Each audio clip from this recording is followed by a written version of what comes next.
టైంలో పడుకుందండి. పడుకొని ఇంకా నైట్ అంతా లేవలేదు, స్నానం చేయలేదు. ఇంకా అలానే పడుకొని ఉండేసరికి చిరాకు వచ్చిందంట. ఉదయాన్నే లేవడమే, కనీసం బ్రష్ కూడా చేయకుండా ఫస్ట్ స్నానం చేసేసింది. ఏంటి తల్లి అని అడిగితే ఒళ్ళంతా చిరాగ్గా ఉంది, అందుకే స్నానం చేసేసా అనేసి అంటుంది. స్కూల్కి వెళ్ళాలి కదా, అందుకే ఫాస్ట్గా అక్క కన్నా ఫాస్ట్గా రెడీ అయిపోతా ఈరోజు నేను అని చెప్తుందండి. స్కూల్ ఉన్న రోజులు అయితే ఎప్పుడు రెడీ అవుతావు అంటూ నేను పద్దాక బతులాడి బుజ్జగించి రెడీ చేయాల్సి వచ్చింది. కానీ ఇప్పుడైతే ఫాస్ట్గా లేచి ఆమెకి హాలిడేస్ ఇచ్చిన తర్వాత ఆమె స్నానం చేసి రెడీ అవుతుంది.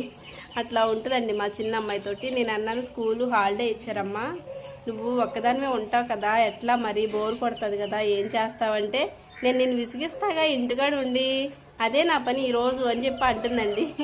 దానికి నవ్వాలా ఏం చేయాలో అర్థం కాలేదు అసలు నాకు. అమ్మ నవ్వు వచ్చింది, కానీ అసలు ఏ మాత్రం ఆలోచించకుండా నిన్ను విసిగించడానికే నేను ఇంటి దగ్గర ఉండేదని సమాధానం చెప్తుందండి.